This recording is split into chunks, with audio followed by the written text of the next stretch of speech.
In this video, I'll be showing you 5 ways that you can identify Asperger's symptoms in children. Fast, coming right up.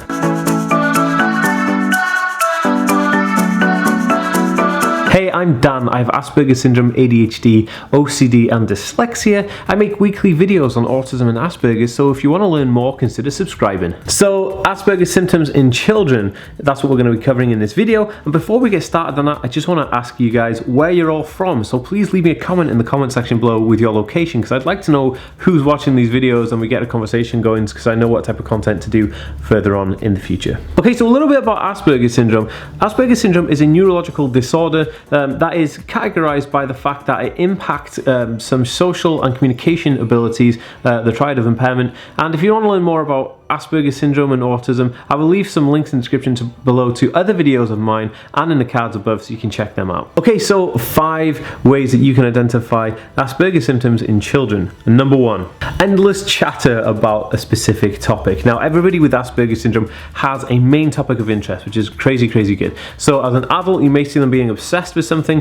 Like for me, I'm obsessed with like aliens and like SEO and optimization and things, and I love just nerding out over systems. So that's like my specific interest. But a kid may be really interested in Minecraft or Pokemon or Thomas the Tank Engine, or something that they just really like just submerge themselves in, and they become almost obsessed with it, and it's like their main focus in life, and they'll talk about it non-stop. So one of the things that children with Asperger's Syndrome tend to do is that they'll just talk at you about their subject of interest just constantly, and it's really difficult to know for them when they're going to stop, because you don't know when they're going to stop, and they don't have that social characteristic in them to say, okay, well, I've talked for too long now, I'm going to stop talking so I don't bore people, because that boundary isn't there. So that's something very interesting to look out for. So number 2 is a delay in pointing out objects to show joint attention. So usually for a typical development of a child, about 1 year old, they should be able to point out for objects for joint attention.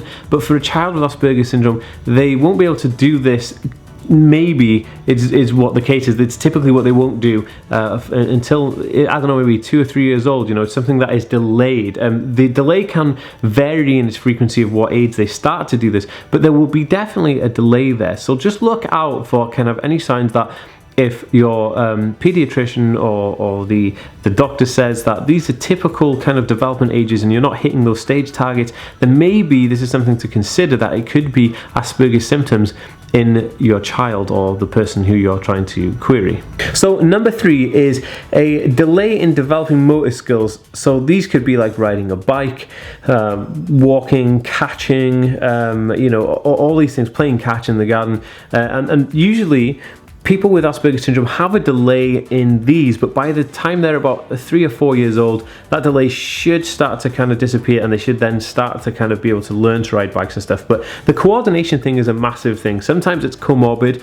with things like dyspraxia and dyslexia. These can affect the condition as well. Because it's comorbid, it comes with it as part of a package, sometimes in some individuals, and it's quite common that this does happen, so that it will affect the balance of the person. It can affect their hand and feet coordination. So riding a bike and playing catch and catching things could be difficult. So again, this is a really interesting one to spot if you notice this as well. Again, if you're ticking off characteristics like a checklist, then you know that's how you're going to know. I did a video on autism and parenting, and if you really want to see that, I will leave it in a link up here or in the description below so that you can watch that video. Okay, so number 4 is a lack of eye contact. Now, this is one of the things that everybody on the autism spectrum, as far as I'm aware, has some kind of difficulty with. Some more than others, but it's still a difficulty. The difficulty is maintaining eye contact, which is looking directly into somebody else's eyes.